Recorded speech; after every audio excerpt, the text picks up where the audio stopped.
We're here at JBQAV, at the JBQAV Stage. We are having the very first episode of the Talking Drum. It's a new segment for my YouTube channel. And we're here today to talk with Angelo, my buddy from 12 to Midnight.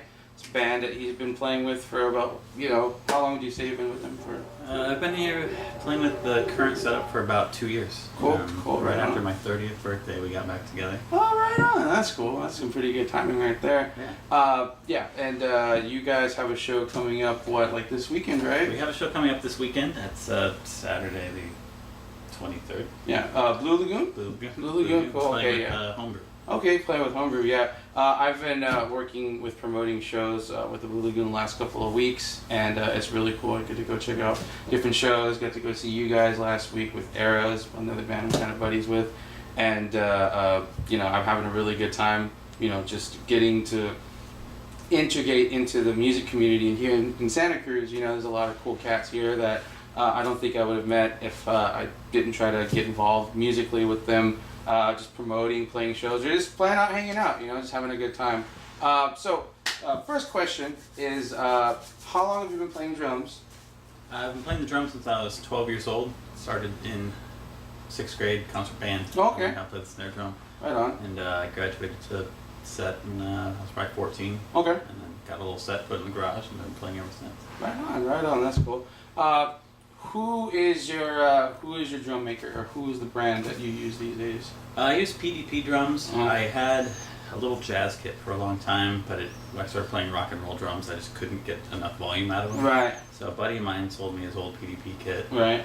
I think it was like $400 for the shells and everything, and it has been performing. I've had that for probably 10 years.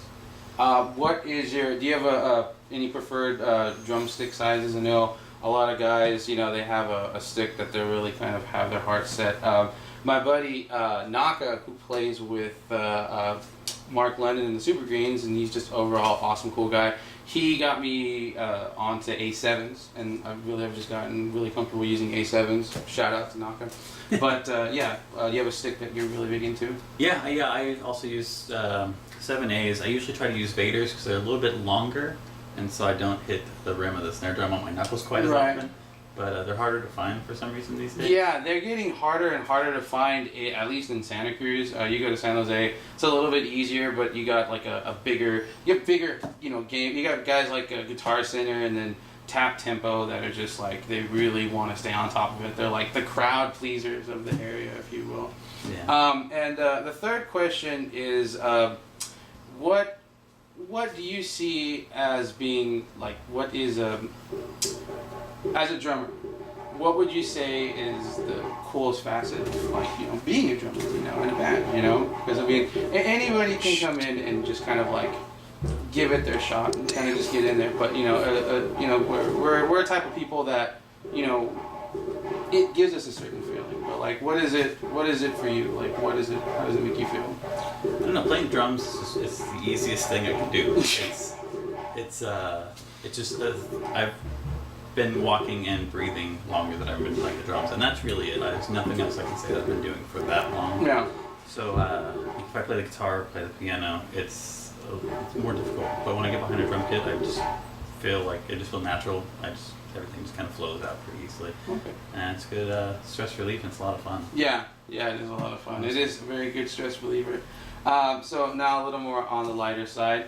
So do you have a pet, or do you have a family pet back, like, with your parents or whatnot? I don't. I move around too often. My parents, when I was growing up, they moved every 6 months to a year, so I never really had pets very long. We had a couple cats at some point. But, no pet. I would like them. No, this town is a really big, everybody loves the pets here. I see a lot of people out walking their dogs, and some people walk their cats. I was at the swap meet yesterday, and somebody had their 6-month-old iguana, like lashed onto their shirt, like a necklace or something like that. It was really cool. Their iguana was just totally chill with it. But this town, is really big into animals. I think that I grew a really big appreciation for cats. just living in this area, just because I met my girlfriend through here, and a couple people that I knew had some awesome cats that I just got buddies with, and kind of opened me up a little more to just like animals overall in general. But that's why this question is kind of out there.